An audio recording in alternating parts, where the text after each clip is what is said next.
Good day to you all, and glad to have you join us on this interesting edition of Business and Economy. The program is packaged to enhance your knowledge on technological innovation that can stimulate the economy. I am Ile Emeje. Over the last few decades, global economies have undergone dramatic transformation, with countries striving for economies driven by technology. To compete favorably in the global arena, a country must have an economy where you have industries that can constantly innovate and maximize the deployment of technology.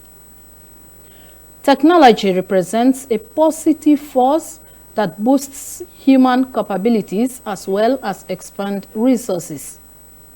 Despite advances in technology and continuing impact on the world's civilization, most developing countries have made little efforts locally to transform their societies technologically.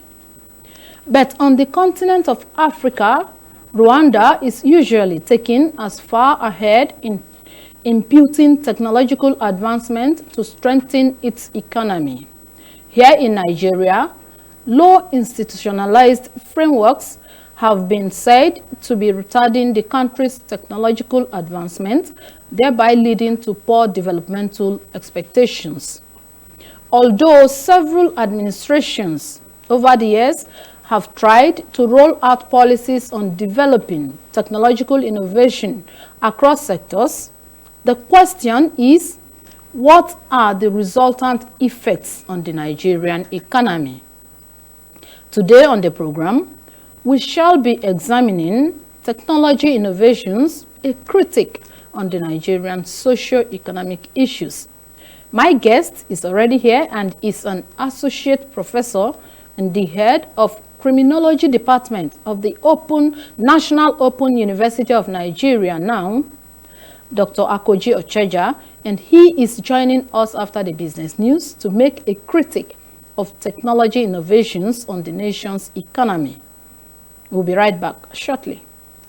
Equity investors on the Nigerian Stock Exchange transacted in a total volume of 1.42 billion stocks last week, valued at 10.98 billion naira in 15,525 deals. MRS led the advancers with a profit of 9.93%, followed by Academy Press and Ikeja Hotel, increasing with 9.87% and 9.86%. On the other hand, C&I Leasing was top on the laggards with a loss of 9.86%, followed by Prestige Assurance and Royal Exchange, depreciating with 9.76% and 6.90%. During the week, major indicators improved by 1.88% to close on a high of 52,214 units and 28.4 trillion naira. Meanwhile, the naira sells on the parallel market for 742 naira to the dollar, 910 naira to the pound sterling, and 810 naira to the euro.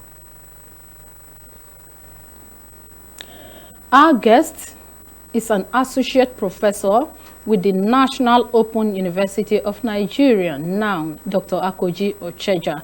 Doctor, you are welcome to the program, sir. Thank you very much.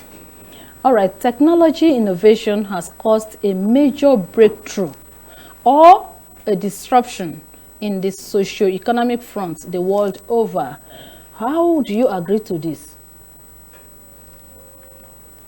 Well, let me begin by clarifying the concept of technology. All right.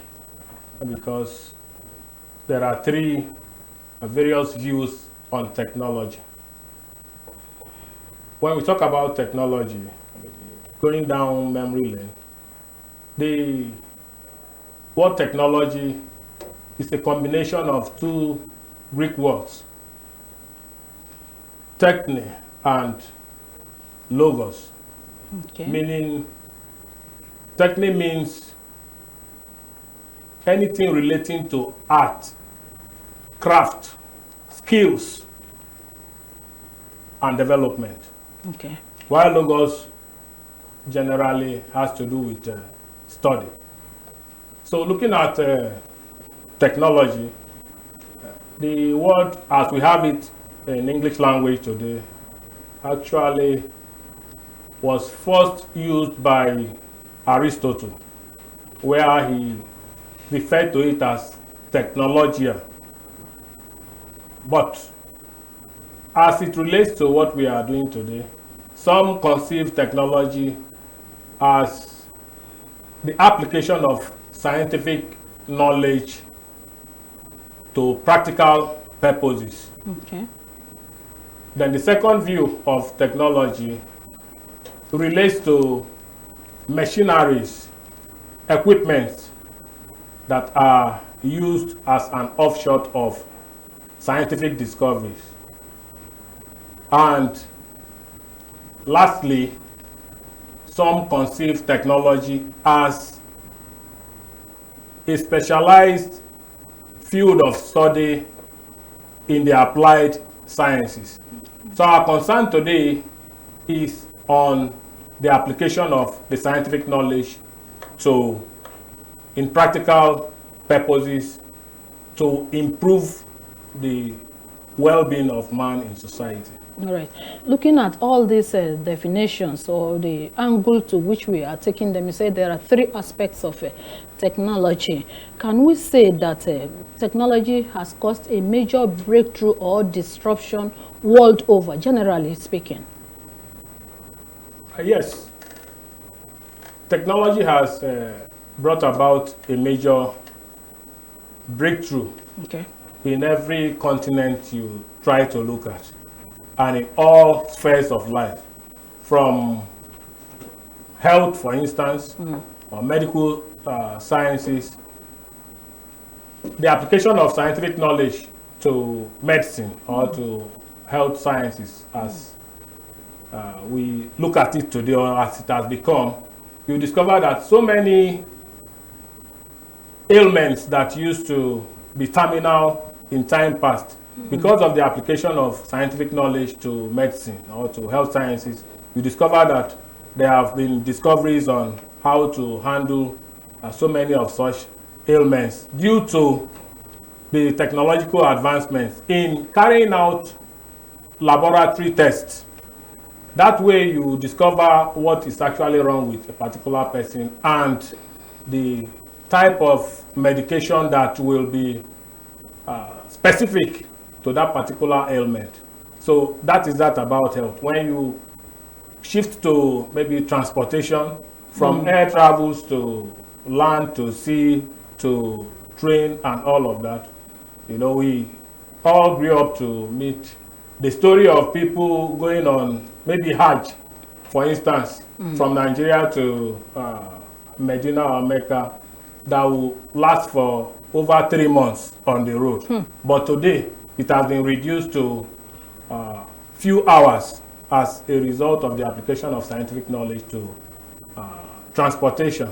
Then when you talk about information communication technologies, in information and communication technologies, what we are doing here now is an example of the application of scientific knowledge to practical purposes. Before now, the clarity of the television reception was not as good as what we have now.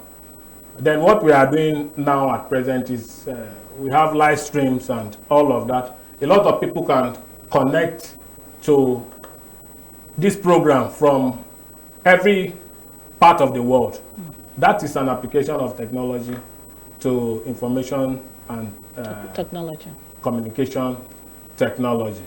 Then when you move to education, several students or learners can be reached out to within the shortest possible time. People now learn from the comfort of their room. People learn on the go or on the job from wherever they are and all of that. So the application of science to practical purpose or technology in contemporary societies cannot be overemphasized.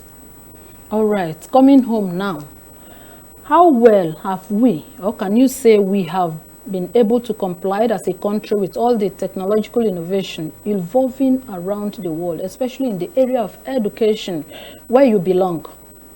maybe we'll narrow our discussion today to technology and education sector. How well do you think that we have been able to comply with technological innovations to enhance the education sector? Well, when you look at the application of technology to education, I would say that for Nigeria, it is still work in progress. Okay. Even in the advanced nations, they are not where they want to be. They ought to be, yeah. They are ahead of us, quite okay, but that is not the end point. And as science continues to evolve and technology continues to be applied, so more discoveries will be made and its application to education. In Nigeria, our compliance, we cannot say that we are where we were 10, 20 years ago. We have equally improved. We have gone ahead beyond where we used to be, even though we are not where we ought to have been. In the area of education, for instance, the checking of results for WAEC, for instance, you discover that in time past, you have to wait, you have to go to your secondary school where you registered or to your center and all of that. But today, with a scratch card, you can go to a business center or on your phone to check your WAEC result. In education too, when you look at JAMB, the Joint Admissions and Matriculation Board examination, and all of that, you discover that what JAMB used to be is no longer what it is today. Okay. People now use a computer-based test to write JAMB. There is a CBT JAMB now where candidates write the exams from designated points or centers. Then beyond that, in terms of invigilation, you discover that in time past, it used to be 100% manual invigilation of examination. But today, most of the computer-based test centers are connected to the internet, and people can monitor what happens in the examination room from the headquarters.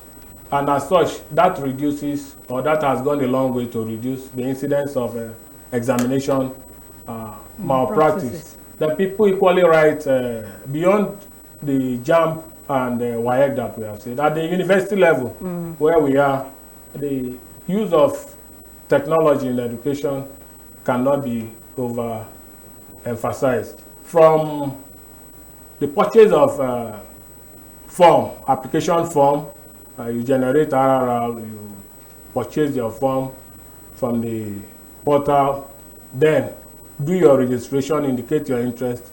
Same day, for instance, for postgraduate program, when you have all the requirements, after uploading your transcript and your O-level and your maybe first degree or HND or diploma, as the case may be, you discover that you will get your admission later that same day, conditional admission later, within 2-3 hours.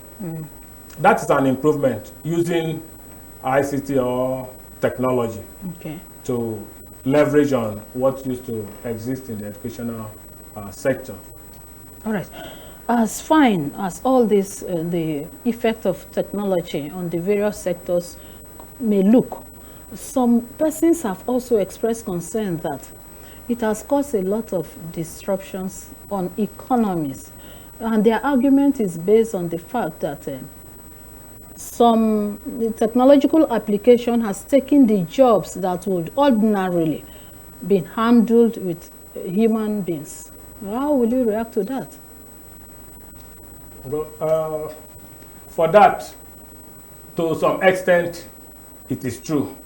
But to a large extent, it is not true.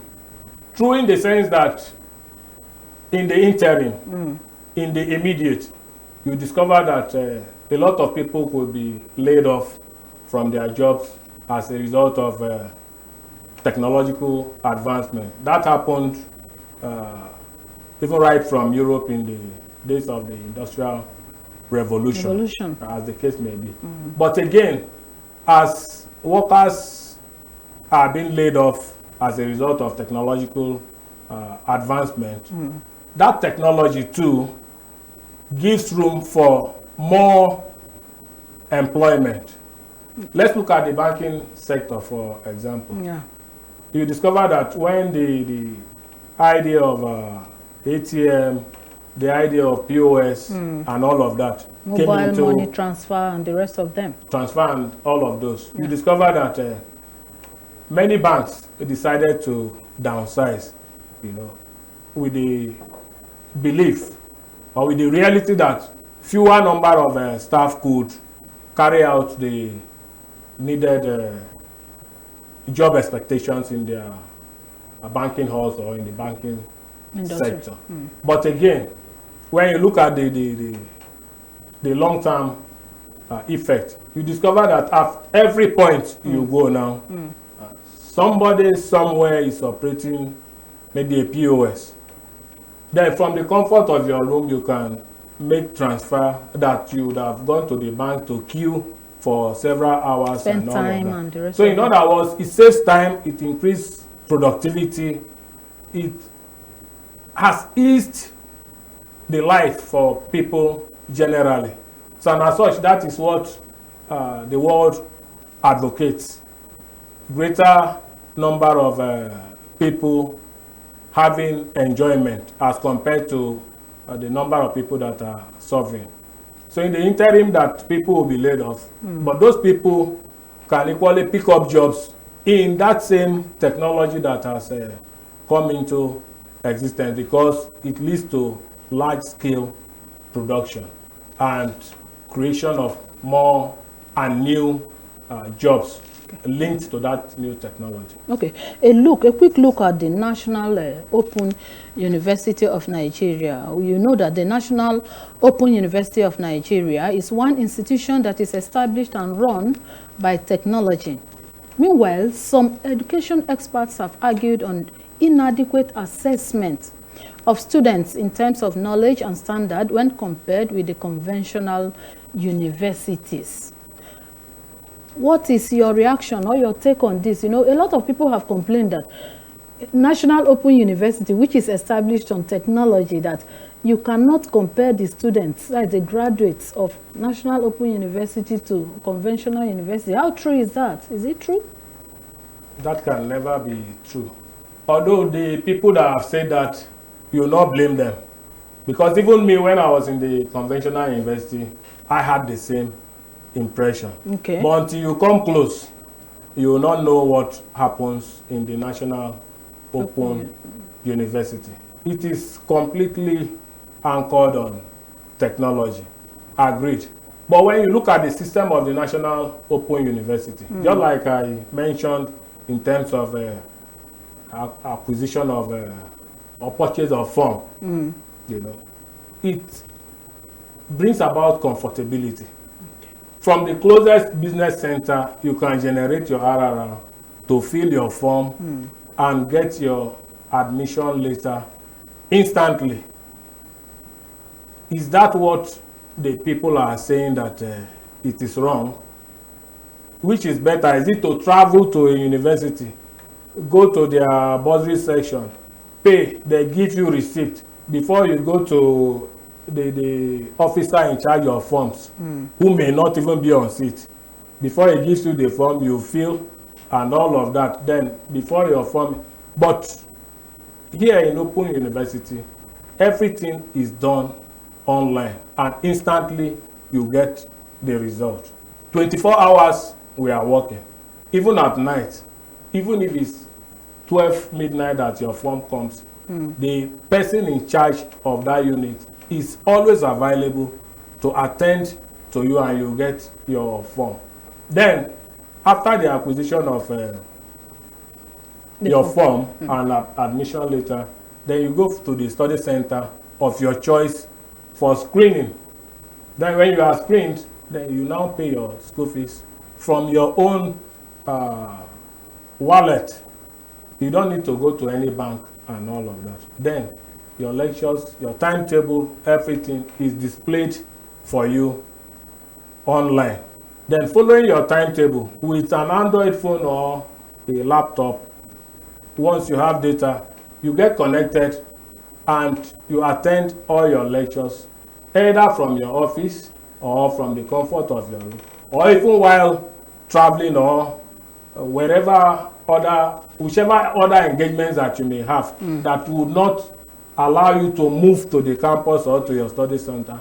You receive your lectures online. Then these lectures are recorded automatically and the links will be posted on the course page for each course, so that even when after the lectures, if it is 100 times you want to still watch the lecture at your own convenience, you can still continue to watch it to get more understanding and all of that. Then the lectures are online, like I said. Then beyond the lectures, we equally have videos for each course. There is video production by the course lecturers beyond the face-to-face online interaction that takes place between students and their lecturers or facilitators, as we call us over there. And you discover that these videos are produced. They are scripted just like you people do in the media. Then you go to the media unit to produce your videos for each topic. Then for a 2-unit course, for example, you have up to about 15, 16 videos. Then for a 3-unit course, you discover that there will be about 18 to 21 or 22 videos on that course for each topic. Then having gone through the facilitation online, and the links are posted for you to still watch the online lectures. Then in addition to the videos that have been produced by the course lecturers that are also made available to students, I don't think there is any other university that has that kind of provision. And you know, learning involves all our sense organs. You hear, you listen, you watch, or you see. So the more you listen to the lectures, the more you watch the videos, the better understanding that you have. Then even in terms of examination and marking, what we do is conference marking. You don't hear of cases of sexual harassment because this lecturer asked me out and I refused. That is why he failed me.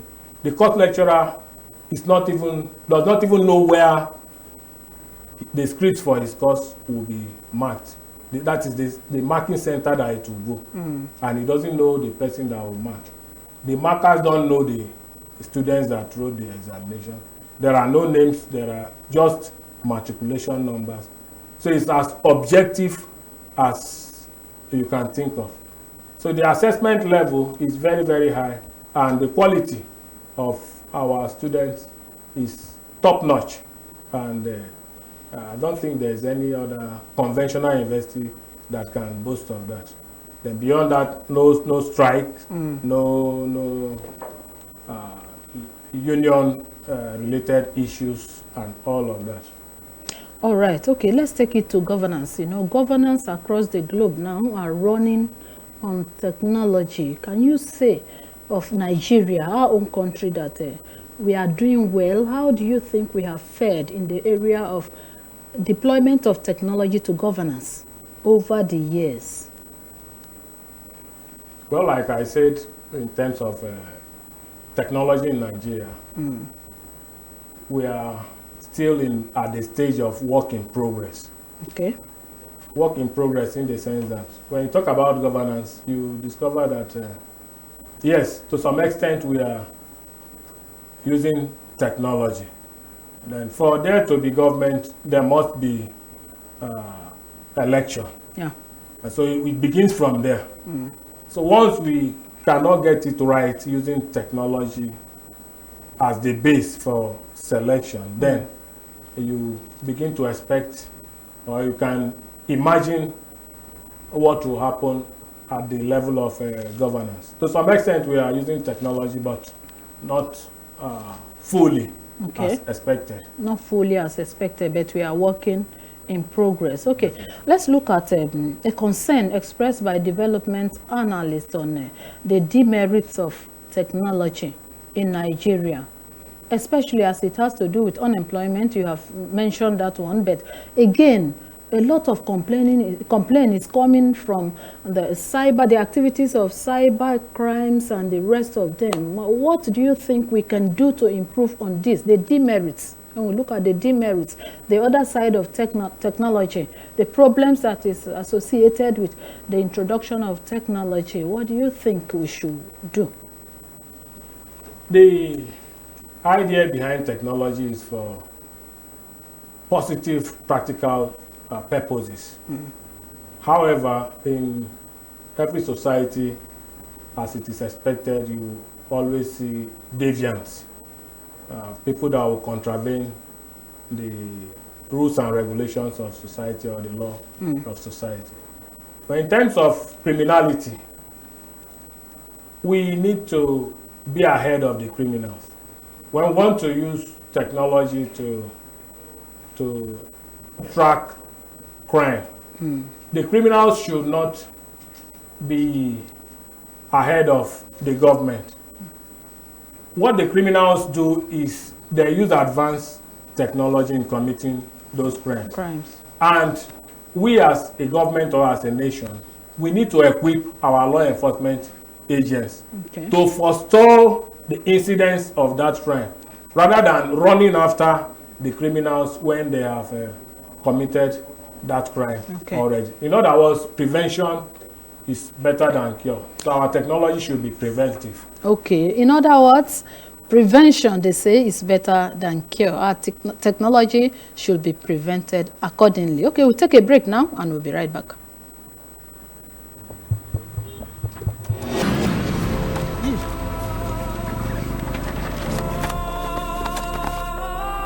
Sir, can you please give us the permission to search you?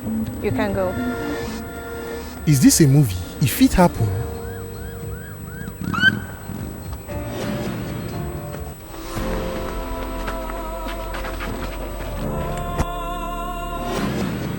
Officer, I beg carry and go station. When our Oga come, you come meet am for there. Hey, Mr. Man, I cannot do that. Tell your Oga to come to our station when he returns. Am I in a movie? If it happen, Mama, please.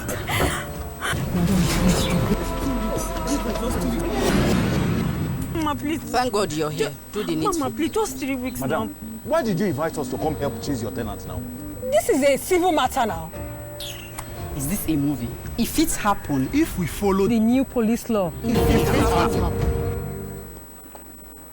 Welcome back. Our guest, an associate professor with the National Open University of Nigeria, Dr. Akoji Ocheja, is still here, and we are discussing on technological innovation in Nigeria. Doctor, before we went on the break, you were trying to look at the demerits and how the government can prevent the problems associated with technology innovations. And again, can we also take a look at how the people, the individuals, the citizens, Nigerians, you and every one of us can also protect ourselves from these problems associated with technological innovations in our country, Nigeria? Yes, definitely as individuals and groups. In crime, there is what we call crime victimization. You know, there are certain actions that individuals take that will precipitate crime being committed against them. For example, maybe you get to a grocery store to pick some items, then you leave your car engine running, then the door to the car is opened and there is no other person in the vehicle. So if the criminal should see a running engine without anybody and enters and drives off, you discover that the victim precipitated, gave room, provided a good opportunity for the crime to be committed against him or her. So as individuals, we need crime education. Okay. So we need value reorientation. What to do and what not to do that can bring the attention of criminals to us on our social media platform, on our Facebook, on our WhatsApp status and all of that. Some persons, as they step out, they say they will snap and tell you going to work. Every of their movement is on the social media. So, and if you are maybe alone and you have posted that you have gone to work, it means you have told everybody that your house is empty. You are not at home. Or you are not at home. Then if you are going to church, you have posted. If you are returning, you have posted. All your children, you have posted them on the social media. Some traveling abroad and coming and everything. The uniform of their school, the badge of their school, the school they attend, and their signposts for people to know the school fees you are paying and how well you are doing and all of that. So when you want to live an ostentatious life on the social media, and painfully, some of these lives lived on the social media, it's even fake. Fake life. It's fake life. Oh So by gosh. the time we showcase ourselves as having so much, then the criminals who don't have may want to tap into the largesse that you have, that you are displaying on the social media, as the case may be. So, that was our lifestyle. We need to be careful. We need to take care of our social media properly so that it does not portend or create room for the criminals to come after us and all of that. That is one way to ensure that technology does not stand negatively to us in terms of creating an opportunity for us to be criminally victimized. Okay. Then, in terms of our law enforcement agents that I mentioned the other time, the criminal cannot be using an iPhone, and the policeman that wants to track the Yahoo boy or the 419er or whoever is using a Nokia touchlight and all that. You can't even know his location. So there is need for provision of some of these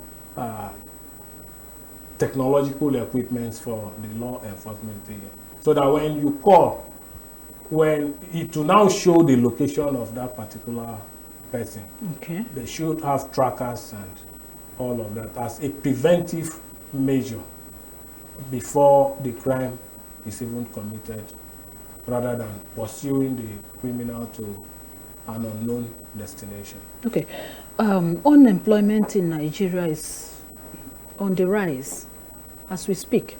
And you have rightly said that we can use technology to create wealth. And for the purpose of those that are following us on the program, especially the unemployed or those that are underemployed and they want to use technology to create wealth, can you just give us some advice? How do we create wealth with technology? What can we do?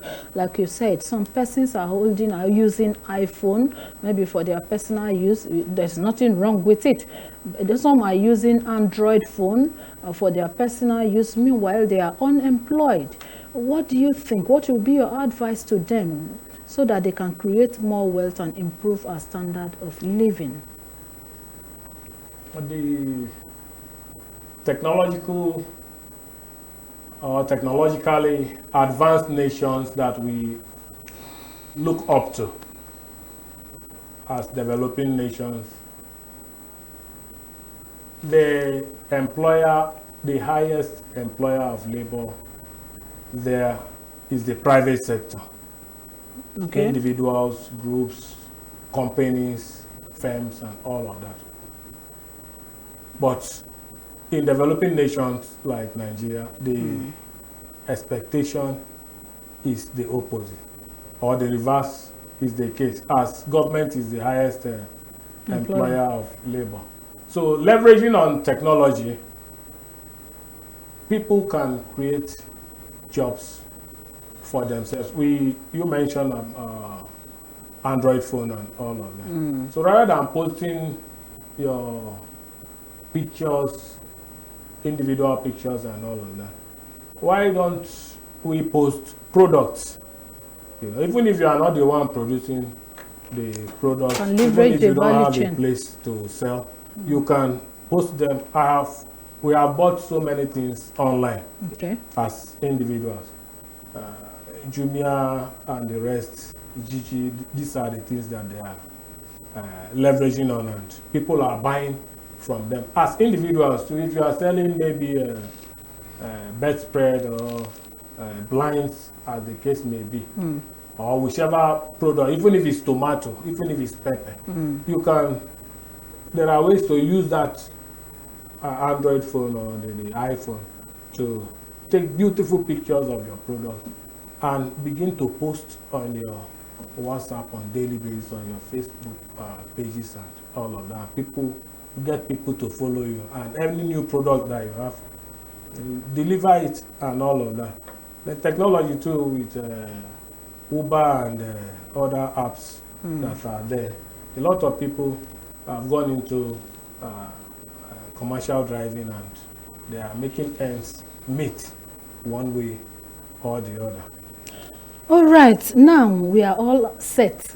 We are getting set for a new government to be sworn in before the end of this month. And as Nigerians await a new government, what will be your advice to the incoming administration on the use of technology, or how else to improve technology to create, especially to create employment opportunities for the teeming youths? Well, I will just team it up by saying that the government should be smart. Smart. Should be smart. How? By leveraging on technology in all they are going to do. Remember, technology is an offshoot of science, which is the systematic study of both the physical and natural world in order to see how we can manipulate the physical and natural world to our advantage, or to the advantage of the society. So as government is coming on board, there is every need for them to encourage technological advancement, both in their governance and in societal development. There is every need to give room to give serious concern to the education sector. There have been so many write-ups and publications. The secondary and primary school, they need to have their own ministry, different from tertiary institution. Having just Ministry of Education is not enough. One minister looking at tertiary education, even within the tertiary education, we have different institutions. We have the universities. Even within the university sector, we have that of technology, we have that of agriculture, we have that of science, we have the conventional university, we have University of Education, and all of that. We cannot lump all of this together and expect to have positive results at the end of the day. Now we have one Ministry of Education, both the researchers at University of Science and Technology, the National Open University of Nigeria, at Conventional University, at the University of Agriculture. They are all lumped up. Not to talk of researches carried out in primary education and in secondary education.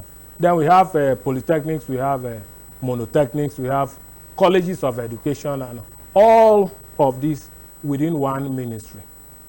The new government, I will advise, they need to if they want to be smart and scientific and to achieve technologically, they should have separate ministries for that of primary and secondary school together and that of tertiary education together.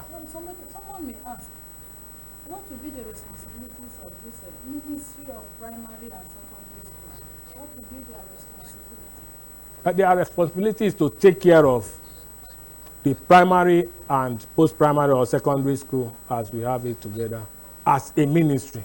The primary education alone is a very, very big aspect of education, because when we get it wrong from the foundation, then coming later in the day to ask the university to ensure that these students come out fine without a good foundation will be a mirage.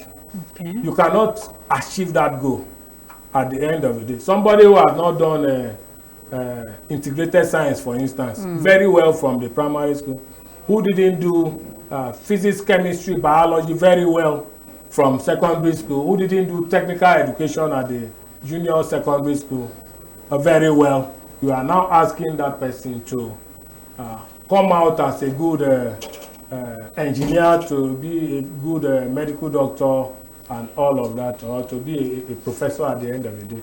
It is unattainable.